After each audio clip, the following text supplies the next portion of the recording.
जय हिंद फ्रेंड्स। विश्व इतिहास में चीज़ें आगे बढ़ रही थी और उसी परिप्रेक्ष्य में हम लोगों ने हिटलर मतलब जर्मनी में नाजीवाद और इटली में फांसीवाद ये पढ़ लिया। नाजीवाद क्या है? फांसीवाद का ही स्थानिक रूप है जिसको नाजीवाद नाम दिया। नाजीवाद में फांसीवाद के सारे तत्व पाए जाते हैं, कुछ एडिशनल तत्व पाए जाते हैं, वो हमने आपको बताया था। तो आज का टॉपिक जो हमारा है, इसी प्रथम विश्व युद्ध के बाद कुछ घटनाएं हुई, उनमें दो घटनाएं तो हमने पढ़ लिया, फांसीवाद और नाजीवाद। और इसी के बीच में एक घटना और हो जाती है, वो है वैश्विक आर्थिक मंदी 1929 और 30 के लगभग। तो चलिए आज स्टार्ट करते हैं ये अपना टॉपिक, वैश्विक आर्थिक मंदी।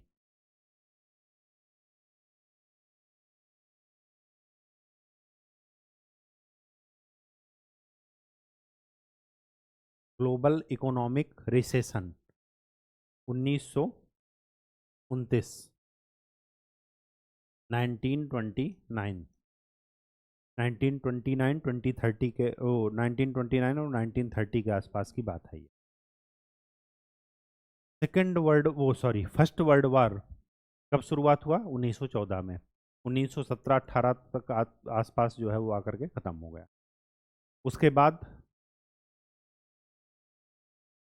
इस आर्थिक मंदी ने इटली में फांसीवाद और जर्मनी में नाजीवाद के विचारधारा को क्या कर दिया और सुदृढ़ कर दिया, उसके उपज के लिए एक बहुत ही अच्छा बैकग्राउंड तैयार कर दिया।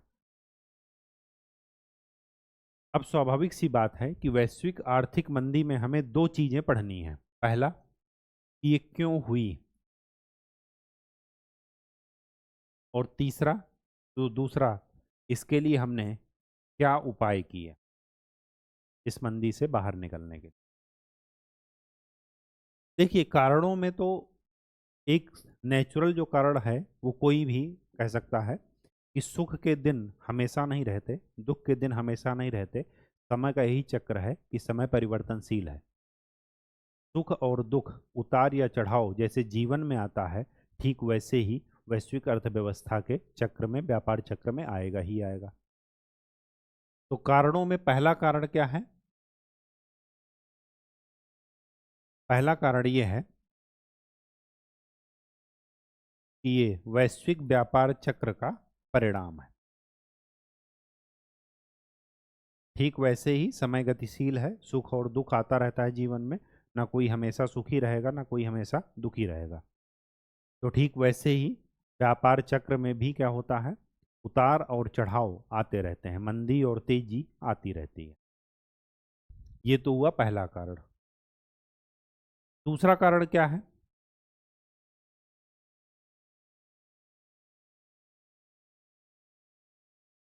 विश्व युद्ध जनित समस्याएं।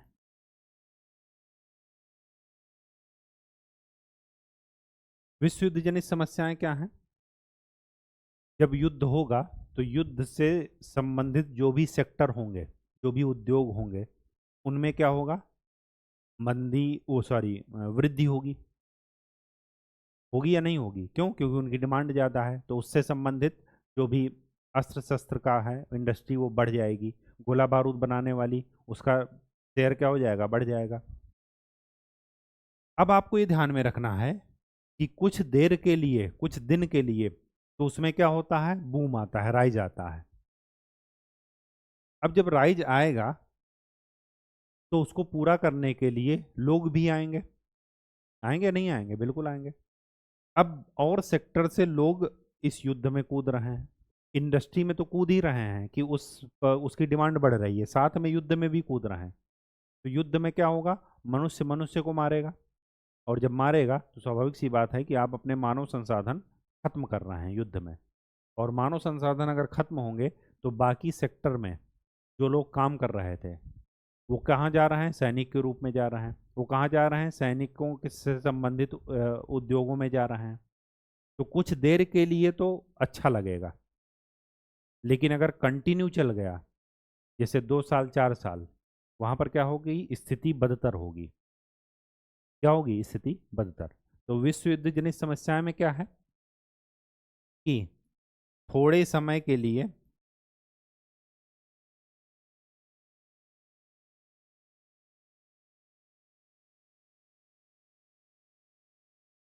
आर्थिक दशा वो अच्छी हो जाती है, लेकिन दीर्घ समय के लिए, लॉन्ग टर्म के लिए क्या हो जाती है, बेरोजगारी,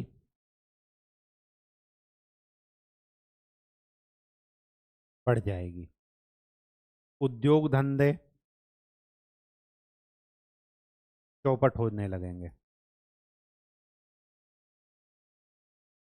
तो यही हाल क्या हुआ, फर्स्ट वर्ल्ड वार के बाद भी हुआ। फर्स्ट वर्ल्ड वार 2018 में हुआ, अब उसके बाद लगभग 10-11 साल बाद ये हो गया, क्योंकि चीज़ें क्या हो गई, सुधरी नहीं। उपनिवेशवाद, संरक्षणवाद का दौर चलता रहा, मारकाट चलती रही, लोगों के अपने हित ही खत्म नहीं हो रहे थे। ठीक।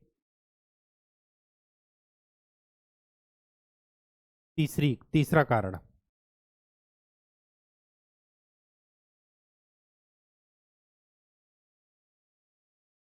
आर्थिक राष्ट्रवाद।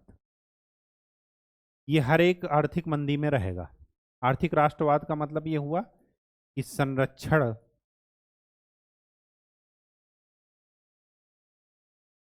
संरक्षणवादी आर्थिक नीतियां। क्या मतलब है इसका, कि हम लोग दूसरे देश से कम करें, कुछ ऐसी पॉलिसी बनाएं कि आयात अपने आप कम हो जाए, जैसे इंपोर्ट ड्यूटी बढ़ा दिए। और दूसरा, हम अपना सामान ज़्यादा से ज़्यादा दूसरे लोगों को निर्यात करें। और अगर सभी देश ऐसा करने लगेंगे तो सभी जगह, मतलब मुक्त व्यापार की नीति को छोड़ करके अगर संरक्षणवादी नीतियां अपनाई जाने लगें, तो समझ जाइए कि वहां पर क्या हो जाएगा, मंदी आने की संभावना पूरी है। भारत और चीन में मंदी क्यों नहीं आती, इसी वजह से नहीं आती क्योंकि इनकी जनसंख्या कम है। अगर इनका वैश्विक डिमांड कम हो भी गया तो इनका घरेलू डिमांड इतना ज़्यादा है कि उसी से इनकी इकोनॉमी चलती रहेगी।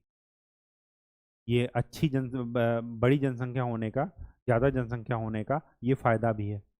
लेकिन अगर वही ज़्यादा जनसंख्या, अगर आप उसको संसाधन में नहीं बदले, तो क्या बन जाएगी, आपके रिसोर्सेज पर भारी पड़ जाएगी, बाधा भी उत्पन्न करेगी। तो जब सभी देशों में उस समय क्या हो रहा है, देखिए चाहे वो पराजित देश हो चाहे विजित देश हो, युद्ध के बाद सभी को धन की जरूरत पड़ेगी। जो जीत गया वो युद्ध व्यय उसका क्या होगा, बढ़ रहा। और जो पराजित हो गया उसको क्या करना पड़ेगा, अपनी इकोनॉमी को बूम करने के लिए लोन देना पड़ेगा लोगों को, अदरवाइज उसकी सत्ता ही क्या कर दी जाएगी, हटा दी जाएगी। हिटलर ने ही तो किया, और मुसोलिनी ने इटली में ही किया। तो स्वाभाविक सी बात है, चाहे वो विजित राष्ट्र हो चाहे वो पराजित राष्ट्र हो, युद्ध के बाद दोनों को धन की जरूरत पड़ेगी ही पड़ेगी। तो आर्थिक राष्ट्रवाद के कारण क्या हुआ, संरक्षणवादी आर्थिक नीतियां लागू हुई, आयात कम और निर्यात ज़्यादा से ज़्यादा। जब सभी लोग ये अपनाने लगे तो क्या हो गया, व्यापार ठप हो गया। व्यापार ठप होने के पहले लोगों में अविश्वास बना, अविश्वास बढ़ गया राष्ट्रों में, और वो एक दूसरे को क्या करने लगे, शंका की निगाह से देखने लगे। इन सब के बाद एक स्थिति ऐसी आई, बहुत ही भयावह स्थिति, वो हुई क्या, न्यूयॉर्क शेयर बाजार में गिरावट।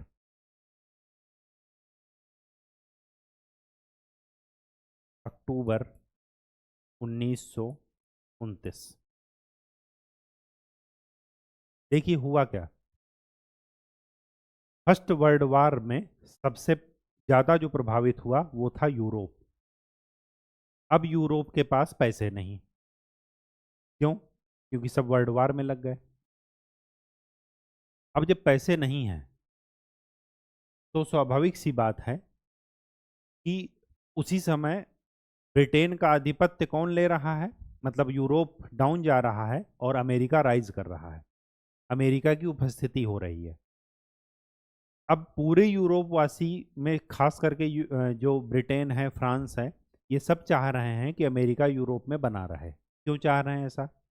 ये इस वजह से चाह रहे हैं क्योंकि जो युद्ध के बाद की जनित परिस्थितियां हैं, आर्थिक स्थिति इतनी कमज़ोर है, और जब आर्थिक स्थिति कमज़ोर होती है, जब हर जगह गरीबी और अशिक्षा और त्राहिमाम मचा है, तो उस समय का सबसे अच्छा ब्रीडिंग ग्राउंड किसके लिए है? साम्यवादी विचारधारा के लिए।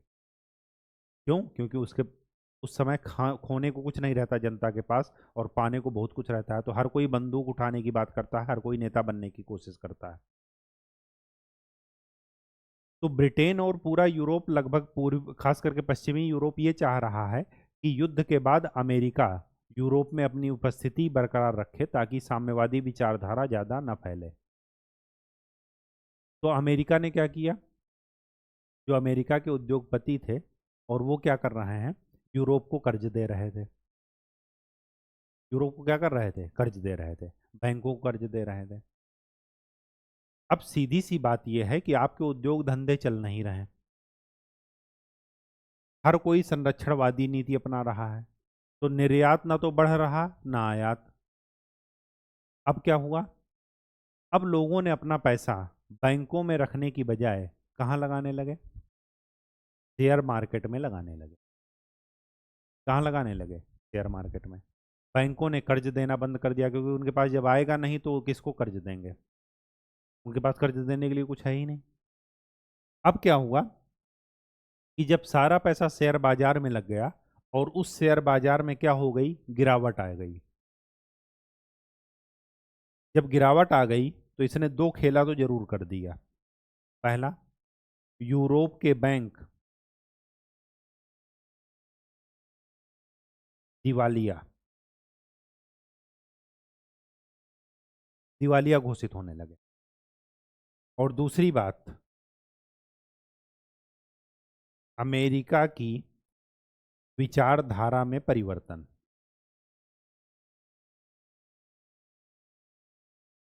जो अमेरिका ये कह रहा था कि मुक्त व्यापार, मतलब फ्री हैंड छोड़ दीजिए व्यापार को, जिधर डिमांड होगी उधर सप्लाई अपने आप चली जाएगी।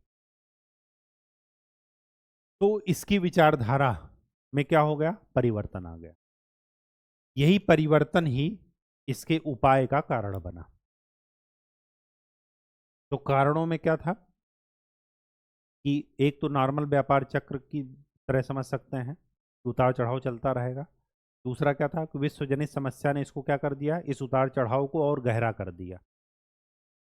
तीसरा, आर्थिक राष्ट्रवाद ने और गहरा किया। और चौथी बात ये आ गई कि लोग अपना पैसे बैंकों में न रखने के बजाय शेयर बाजार में लगाने लगे, और उस शेयर बाजार में क्या आ गई? गिरावट आ गई। जब गिरावट आ गई तो लोगों का पैसा भी डूब गया, और बैंक क्या होने लगे? दिवालिया होने लगे। और यही जो दूसरा काम है यहाँ पर, कि यूएसए की विचारधारा में जो परिवर्तन आया, वो देख लेते हैं कि इसको दूर करने के लिए क्या उपाय किए गए। इन उपायों में तीन उपाय इम्पॉर्टेंट है। पहला, एक राष्ट्रपति थे हूवर, तो एक हूवर योजना आई 1931। फिर एक सम्मेलन बुलाया गया 1933 में, जिसको कहा गया लंदन सम्मेलन। हूवर योजना में यही कहा गया कि जब सभी की स्थिति खराब है तो एक वर्ष के लिए सारे अंतर्राष्ट्रीय काम रोक दिए जाएं। सारे अंतर्राष्ट्रीय काम का मतलब क्या हुआ? जैसे उस समय जर्मनी पर जुर्माना लगा था फर्स्ट वर्ल्ड वार के बाद, कि उसको भी किस्त चुकानी पड़ेगी। तो इन्होंने ये कहा कि जर्मनी से भी जुर्माना न लिया जाए। क्षतिपूर्ति की जो रकम थी उसमें क्या कर दिया जाए?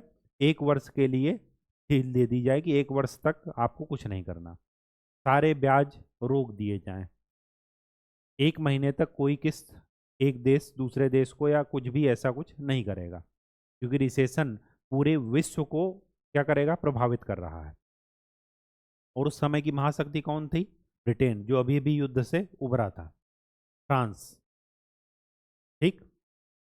रूस में तो क्रांति ही हो गई थी 1917 में, तो वहां पर किसका शासन था? स्टालिन का। और याद रखिए स्टालिन में ही उसी समय क्या था, लेनिन और स्टालिन, लेनिन खास करके, लेनिन का उस समय शासन था। उसी समय क्या हुआ, ये जो वैश्विक आर्थिक मंदी थी उसी समय उन्होंने क्या किया, नई आर्थिक नीति लगाया, जिसमें उन्होंने क्या किया, पूंजीवादी साधनों का इस्तेमाल किया, अपनी अर्थव्यवस्था बाकी लोगों के लिए खोली ताकि लोग इन्वेस्ट करें और उनकी अर्थव्यवस्था बूम करे। तो हूवर योजना में ये था। लंदन योजना में क्या था? लंदन योजना में था कि संरक्षणवादी नीतियों का त्याग किया जाए, सॉरी, संरक्षणवादी नीतियों का त्याग और मुक्त व्यापार को बढ़ावा, ये किया गया। लेकिन ये दोनों सम्मेलन किसी एक सॉलिड डिसीजन के बिना ही समाप्त हो गए। इनकी बात किसी ने माना ही नहीं। कह रहे हमारे देश में खुद ही तंगी है, हम जर्मनी से क्यों ना लें क्षतिपूर्ति? बताइए, ये कोई अच्छी बात थी? बिल्कुल अच्छी बात नहीं थी। और तो और जो वर्साई की संधि थी आपको याद होगा, वो प्रतिशोधात्मक संधि थी, जबरदस्ती आरोपित की गई थी जर्मनी पर। यही सब तो बैकग्राउंड बना रहे हैं इटली में, इटली में मुसोलिनी और जर्मनी में हिटलर के उदय के कारण। यही सब तो बैकग्राउंड बन रहे हैं, ठीक। अब देखिए लास्ट में क्या आया,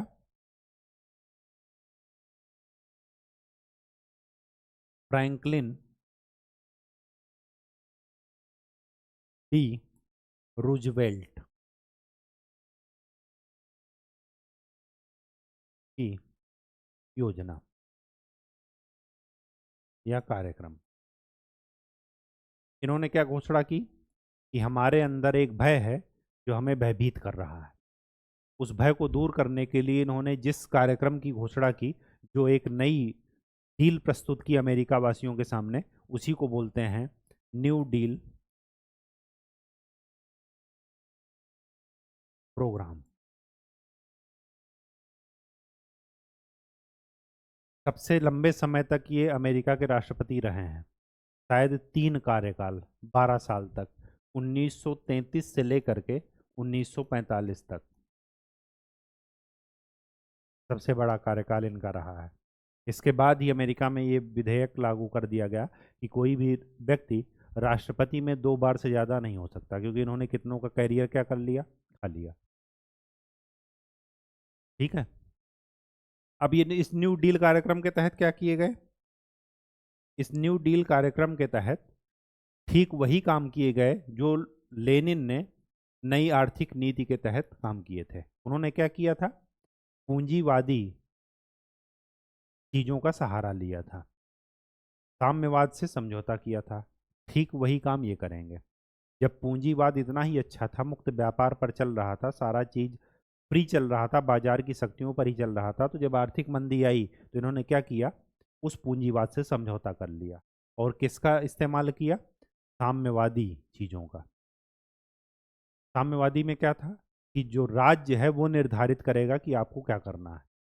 तो यहाँ पर क्या है, बाजार में राज्य मतलब राष्ट्रपति हस्तक्षेप करेंगे। कैसे हस्तक्षेप करेंगे? पहली बात, एक औद्योगिक नीति लाएंगे, फिर कृषि के लिए नीति लाएंगे, फिर सामाजिक पुनरुत्थान के लिए नीति लाएंगे, और चौथा लास्ट में टेनेसी घाटी परियोजना लाएंगे, टेनेसी वैली प्रोजेक्ट। इस नीति के तहत क्या किए, इसमें दोनों मेंबर थे, उद्योगपति भी और जो मजदूर संगठन के थे वो भी मेंबर थे। औद्योगिक नीति में क्या किए, काम के घंटे निर्धारित, काम के घंटे निर्धारित तो पहले से ही थे, कम कर दिए गए। क्यों कम कर दिए गए? वेतन उतना ही, वेतन उतना ही मिला, काम के घंटे कम कर दिए, ताकि अगले जो नेक्स्ट, अगर काम के घंटे कम कर दिए जाएंगे तो नेक्स्ट घंटे के लिए दूसरे लोग ड्यूटी पर आएंगे, तो ज़्यादा से ज़्यादा लोगों को रोजगार मिल सके, इसलिए औद्योगिक नीति में ये चीज़ें की गई। और तो और इससे क्या हुआ, ज़्यादा लोगों को रोजगार।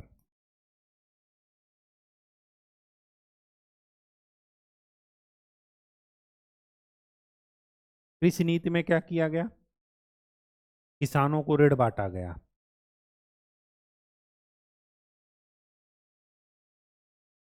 ऋण बांटा गया, सब्सिडी दी गई, छूट दी गई, जिससे क्या हुआ, उत्पादन बढ़ गया और उनकी आय लगभग 2 साल में 2 गुना बढ़ गई। सामाजिक पुनरुत्थान नीति में क्या किया गया, बीमा योजना चलाया गया, इंश्योरेंस, वृद्ध पेंशन योजना चलाई गई। इन सब का काम क्या था, लोगों की परचेजिंग पावर बढ़ाना। लोगों के पास पैसा होगा तभी तो वो खरीदेंगे सामान को, और जब खरीदेंगे तो इंडस्ट्री की डिमांड बढ़ेगी, और जब डिमांड बढ़ेगी तो इंडस्ट्री ज़्यादा प्रोडक्शन करेगी अपने आप। औद्योगिक नीति में क्या हुआ, उद्योगों को भी छूट दी गई, उद्योगों को भी ऋण दिया गया। ठीक है, और इन सब चीज़ों से एक चीज़ कॉमन थी, बैंकों को भी क्या किया गया, छूट दी गई कि वो ऋण बांटें अच्छे से।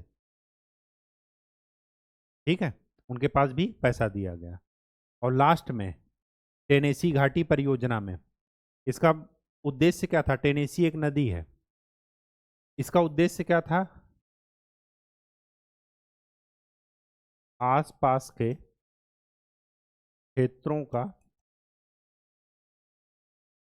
क्षेत्रों के संसाधन का दोहन करना, कंजम्पशन करना रिसोर्सेज का, लेकिन साथ में क्या किया,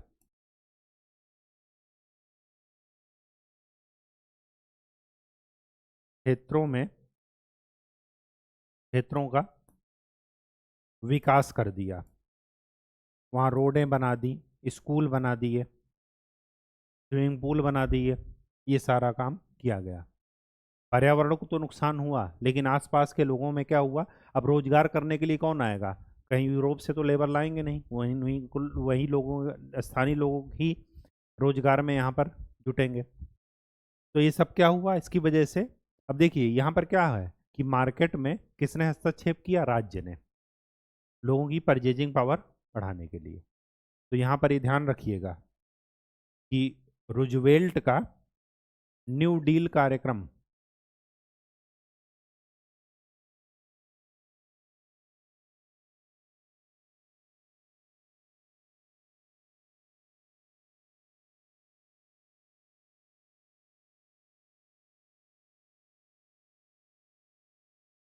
पूंजीवाद की समाप्ति नहीं है, बल्कि हस्तक्षेप की नीति का त्याग है। इसी वजह से मैंने कहा कि ना तो पूंजीवाद अच्छा है ना साम्यवाद अच्छा है, समाजवाद, दोनों का मिश्रण होना चाहिए, जो कि भारत में है। जो पूंजीवाद के उस पर चला था, राह पर, वो भी वैश्विक आर्थिक मंदी झेल चुका, फिर उसने क्या किया, समाजवाद के साधनों का उपयोग किया उस मंदी से उभरने के लिए। जो समाजवाद के साधनों पर चला था, उसने भी अपनी मंदी से उभरने के लिए पूंजीवाद संसाधनों का इस्तेमाल किया, साधनों का इस्तेमाल किया। तो क्या है, दोनों का मिश्रण। अभी भी सब, विश्व के सभी देश इसी नीति को फॉलो कर रहे हैं, सिवाय एक के, नॉर्थ कोरिया, और वो जब तक बर्बाद नहीं हो जाएंगे तब तक वो यही काम करते रहेंगे, क्योंकि उन्होंने क्या किया, वैश्विक चीज़ों से सीख नहीं ली। जिन्होंने भी एक राह चली वो हमेशा क्या हुए, कहीं ना कहीं समस्या में पड़े। तो ये ध्यान रखिएगा कि इनका कार्यक्रम, रूजवेल्ट का न्यू डील का कार्यक्रम ठीक वही है जैसे लेनिन का नई आर्थिक नीति थी। उन्होंने भी समाजवाद से समझौता किया, पूंजीवाद साधनों का इस्तेमाल किया, लेकिन वो क्या थी, समय की जरूरत थी। भारत सरकार भी यही कर रही है। जो है जो क्षेत्र, प्राइवेट सेक्टर हमेशा किसके लिए काम करेगा, मुनाफे के लिए। जैसे आईटी सेक्टर में प्राइवेटाइजेशन आया, आज देखिए टैरिफ कितना कम हो गया, फ्री में गाना भी सुना रहे हैं आपको, ठीक है। और जहाँ पर उनको लाभ नहीं दिखाई दे रहा है तो वहाँ पर क्या कर रहे हैं, भारत सरकार काम कर रही है।